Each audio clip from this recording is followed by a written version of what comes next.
Hey y'all, it's Christy Cook from Teadoddles. It's time for another Tutorial Tuesday. And today I'm going to be talking to you about fun fur. It's a fuzzy yarn. It comes in a lot of different varieties, and then sometimes it can just be novelty yarn because it can come in all just yarns that are not typical yarns. Let's put it that way. They can be not so fun if you've never worked with them before. It can be a little harder to see your stitches and to pull things out, to rip things back. So let's look at some different kinds. This is one I've had in my stash for quite some time. It's like a black and white woven together. It's very fuzzy, and it has some parts where the yarn gets thicker, like here. So it has those little bumps in it sometimes. So so that's one type. It's very soft. I'm fairly certain it's 100% acrylic. I've had it forever, so I don't remember what it came from. And then sometimes you'll see it like this. This is called eyelash yarn because of the way it hangs off the center strand there, like eyelashes. I mean, I don't know if I would want eyelashes like that, but that's where that gets the name. This is Line Brand Fun Fur Prince. It's one I got in one of my bags. This is considered a number 5, but if you really look at it, the center strand is much too thin to be a number 5. They call it a number 5 because of the extra you get with all this fluff. But for this eyelash yarn, I really think that you could use a smaller hook and be okay because it has such a solid center strand. I wouldn't consider this a number 5 because even if you pull the eyelashes together, it's still probably number 4 to me at the most. This color is Tropical. It's very fluffy. And then I have this, which is just a novelty type yarn. It's got a bunch of stuff dangling off of this back piece, which looks like that. So, and this one can be really tricky to crochet with because this usually doesn't have a size on it because it's so, you don't want to crochet it with these together like that because then you lose all that fringe. So let's see, what are some things we can do with this fun yarn, fun fur, these weird yarns that we get that look so exciting, but then we're just like, what am I gonna do with this? So for this kind of yarn, and the eyelash yarn works good for this, I like to blend it with a regular yarn. I like to make these. These are like a scarfless is what I call it, because it's just a chain. Just a chain. I changed the whole skein because they're usually pretty small skeins. I used a bamboo yarn with it. So I could see my stitches better when I did this. See? But then I still get this nice fuzzy texture of the fun fur or novelty yarn, which is the same kind as this. It was just a more browns and oranges in this particular one, and you can see that the big nubs come up in there, and that's an easy way. And usually you can even you could probably do a cowl or a scarf like this, and it just makes it easier to see your stitches. Your stitches don't get lost as much if you blend it with another yarn. Just be aware that your gauge and the size yarn you get is going to be different depending on what you blend it with. I blended mine with this was either number 3 or number 4. So it still made a nice chain, and it's still very soft feeling. But it didn't, I think it added to it rather than take away from the fun yarn. So that's one option, is to blend it with something. This eyelash yarn is really great for adding trim to things. You can crochet a chain and attach around the edge of a hat or a scarf or something like that, or you could stitch it down to some fabric. Here it is. Forgot to pull that one out. This one's dropping everything. So this was something I did on the blog a while back. I made this scrap wrap, and it's I used fabric scraps inside and sewed it down, but I also stitched, oops, wrong end. Also stitched some eyelash yarn onto the edge there, and it just gives it a nice little detail.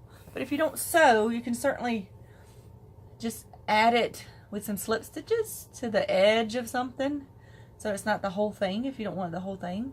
Because making a fabric out of this yarn, it can be trying, right? You have to make sure that you use a hook size that's going to give you a nice fabric but keep you from getting too many tangles, which is why it's usually listed as a number 5. So you will use a bigger hook. With an eyelash yarn, it's usually a little bit easier to not get so tangled. With these fuzzy ones, it's not. And something to remember when you try to pull back stitches, if you're crocheting something, don't pull on it too hard. If it gets stuck, kind of go down in your stitch, massage it a little bit so it comes loose, and just and work it out like that instead of yanking, because it will usually break. So you can pull it out. You just have to be careful, more careful than with regular yarn. You're not gonna, like with an acrylic, just regular worsted weight yarn, you can usually just pull it out with no issues. You're not gonna be able to do that with this yarn, because the eyelash yarn doesn't break as easily as something like this will. This will break really easy if you pull on it too hard, and you'll get a knot, and then you'll never get it out. So it's best if it gets hung to just kind of rub that stitch a little bit and pull until it comes loose, right? Because sometimes, especially this one with the fat little pieces, it'll get stuck up under a stitch. So that's just the easiest way to pull that out if you are trying to make a whole scarf out of it, or I don't suggest making garments out of it. I don't think it'd be very comfortable to wear. It doesn't have much stretch once you crochet it. Yeah, scarves and hats, and I've seen people make purses out of it before. But I tend to use it for trim or blended with something else. It's just easier to work with. So that's another idea for the eyelash yarn. You can also glue this to edges. I've seen people glue it to the edge of lampshades, and you could use it as a decoration on a card. I mean, there's all kinds of things you could do with it that makes it fun still, if you don't want to crochet or knit with it. I don't know if anybody knits with this kind of yarn or not. I don't knit, so but crochet, that would be my tips for crocheting with it. And then we're back to this one here. Okay, so this right here, I would honestly never try to crochet this with a hook, because you have to stay back here in this portion, right? You're gonna want to get in between all the fluffies and stuff, and that can be aggravating. I mean, I personally wouldn't want to crochet it. I have used it for I've shown before my I had a tutorial about doing my yarn trees with it. And I've actually got lots of fun furs and novelty yarns in these trees as well, because I cut them up and just stuck them in there. So I like to use them for that. You can also use it for this, which is another blog post on the blog I'll put in, where I wove it around a branch. Yeah, it's pretty easy to do. And I decorated this whole branch with just a bunch of yarn scraps. I did a little bit of weaving on one side. I'm planning on hanging this on here whenever I decide how I want it and sew it. So that's something you can do with that fun yarn. I've also shown y'all this before, I believe. where I did a weaving in a frame with fun yarn. There's some of that yellow in there. There's some pink, which is much like this black one here. And then I had this one, which is a little bit different. And then I mixed in some plain yarns and such. So yeah, that's something you can do with that too if you don't want to crochet with it or do anything else.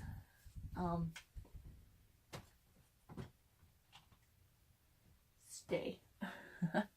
So I have actually made a scarf out of some yarn very similar to this. Actually, I think it's the same kind of yarn. It just was this color. This is my scarf. It's more like a boa or something type scarf. And all you really do is make a slip knot in the end.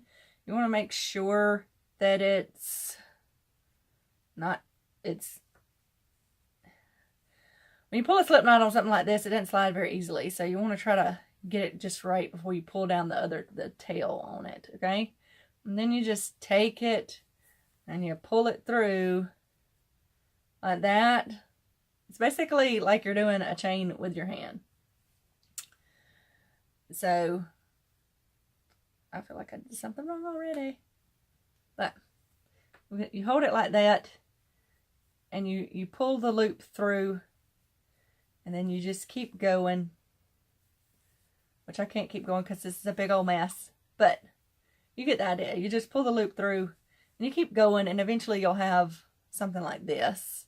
Although this is fairly loose compared to this, but you just hand chain it like that, and then when you get to the end, you just pull it through the end and kind of knot it off, because it kind of blends in with the rest of the scarf. So you can make a scarf like that out of it.